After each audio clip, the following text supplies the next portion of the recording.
So with this fight coming up, Anderson Silva, Jake Paul this Saturday, a few more days away, I want to ask you guys this. What do you think it would happen if Jake Paul wins? Who would be next for Jake Paul?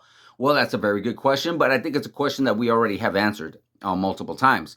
See, before this fight with Anderson Silva, he had a few fights lined up.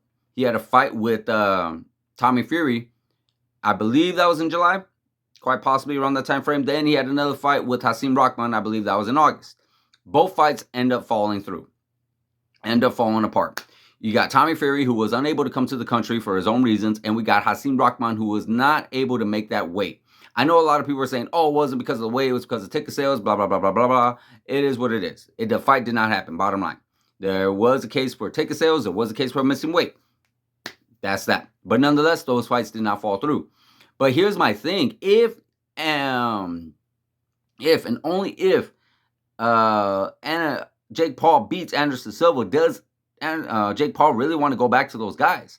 Because now you beat by far a legend. All odds are not really stacked for Jake Paul. As a matter of fact, I think betting odds are against Jake Paul. You know, he is not favored going into this fight. And he is beating a high-level striker. And he is beating a Hall of Fame legend. And he is beating one of the GOATs.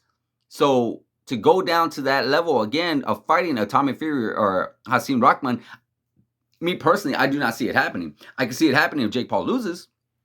Sure, because you guys got to consider this. If Jake Paul loses, remember, he's not no Canelo. He is not no Floyd Mayweather. He's not no Manny Pacquiao. He is still someone who is very brand new in this sport. He's only been doing it for a few years. He's only been doing it for 3 or 4 years. So if he loses, it's really not that big of a deal.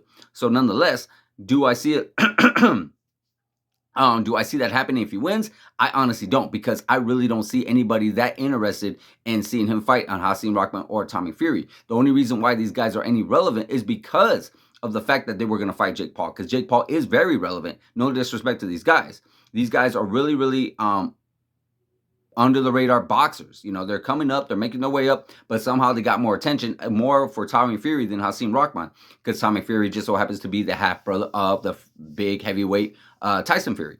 So, and I believe he was on a reality TV show. Now, the only way I can see that fight selling with Tommy Fury, if Jake Paul just so happens to beat Anderson Silva, is if they did it in the UK. If they did it in the UK, I could definitely see it being a more bigger draw because of the UK audience for Tommy Fury. I do believe Tommy Fury has a bigger UK audience than he does in the States. And I do feel like more people know who he is in the UK than in the States. So I could see that being possible. But outside of that, I do not see it possibly happening. I really don't.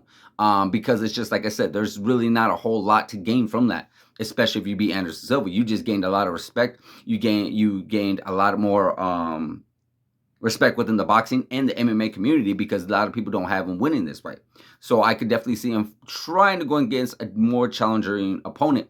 And you guys got to remember this. There's still Nate Diaz out there. So that's a big one too. But could it still happen? Possibly. Possibly it could be the fact that maybe Jake Paul wants to get that win, you know, clear the air, because I believe he's been trying to fight Tommy Fury for quite some time now. They've been trying to match each other up. I believe they were scheduled like twice already, maybe 3 times, who knows? But I know they were scheduled quite a few times, and both times they fell out. I remember the first time is I think he got hurt or something, Tommy Fury, and then I believe that's when Tyron Woodley had to step in, and then that for their second fight. And then I believe the second time is where this whole visa issue where he was not able to come to the States. Hasim Rahman, on the other hand, that was a late place opponent. He is the son of the great Hasim Rahman himself, you know, former heavyweight champion.